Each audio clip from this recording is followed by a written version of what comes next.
भगवान तो भाव के भूखे हैं प्यारे। जहाँ भक्ति और भाव है वहाँ भगवान दौड़े दौड़े जाते हैं, क्योंकि भक्तों के बस में ही भगवान है।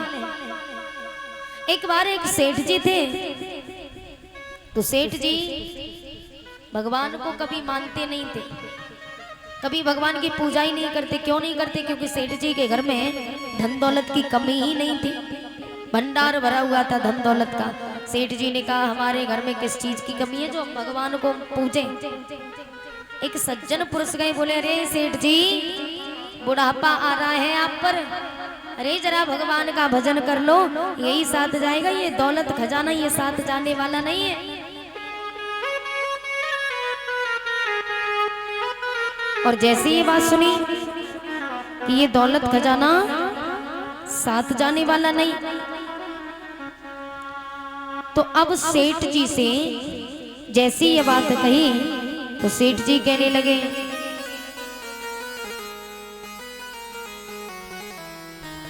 सेठ जी ने कहा बात तो ठीक कह रहे। और जैसे ही सेठ जी ने ये बात सुनी तो सेठ जी ने घर परिवार को त्यागा और मंदिर में जाकर के पहुंचे। मंदिर में गए, मंदिर में जाकर के सेठ जी 10-20 रुपए भी डाल करके ले जाते।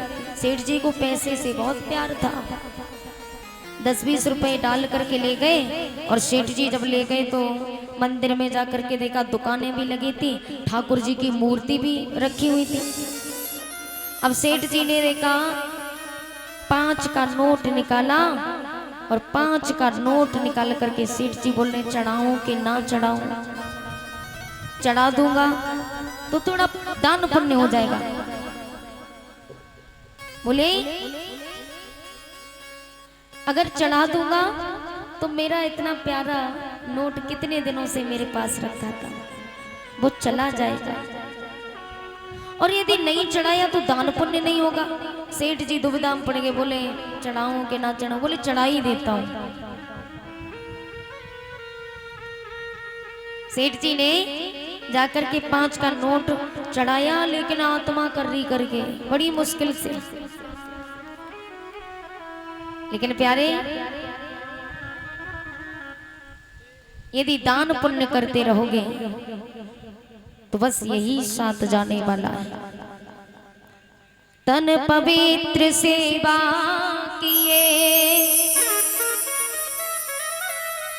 धन पवित्र कर दान,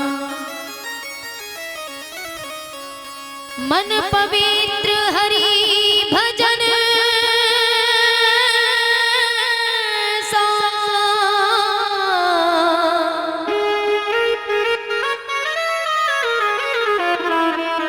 होत त्रिविध कल्याण।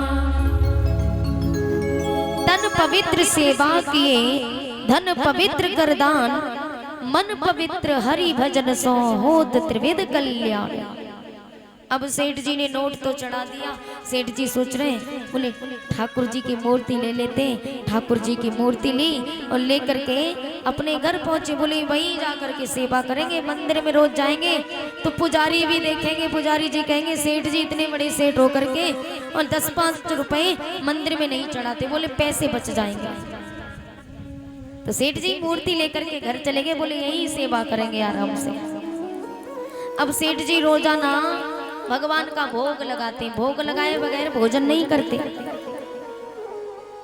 सेठ जी भगवान को दूध पिलाते, दूध में शक्कर डाल के रोजाना। एक दिन क्या हुआ, सेठ जी रोजाना आधी चम्मच शक्कर दूध में डालते थे, इससे ज्यादा नहीं। बोले ज्यादा डालूंगा तो जल्दी खत्म हो जाएगी, खरीद के लानी पड़ेगी। इसलिए सेठ जी आधी चम्मच दूध में शक्कर डालते थे। एक दिन क्या हुआ, सेठ जी चम्मच भरते, उन्होंने कहा आधी चम्मच शक्कर डालूंगा, आधी रख दूंगा। सेठ जी ने चम्मच भरी और आधी शक्कर चम्मच डालने के चक्कर में पूरी शक्कर दूध में गिर गई। सेठ जी ने कहा ओहो ये क्या हो गया, सत्यानाश हो गया। बोले एक दिन की शक्कर आज चली गई। बोले कल के लिए हो जाती। सेठ जी ने कहा जल्दी जल्दी निकाल लेता हूँ दूध में से। बोले कल के लिए तब भी हो जाएगी। तो सेठ जी ने जैसी चम्मच लेके और दूध में से शक्कर निकालने के लिए हाथ बढ़ाया तो मेरे गोविंद ने हाथ पकड़ लिया। बोलो गोविंद भगवान की। जैसे ठाकुर जी ने सेठ जी का हाथ पकड़ा, अब तो सेठ जी कहने लगे ओहो ये तो चमत्कार हो गया। सेठ जी ने पहले तो सोचा, बोले मुझे एकदम से दर्शन क्यों दिए, फिर समझ, अच्छा अब समझ में आया तुमने मुझे दर्शन क्यों दिए। तुम ज्यादा शक्कर के भूखे हो।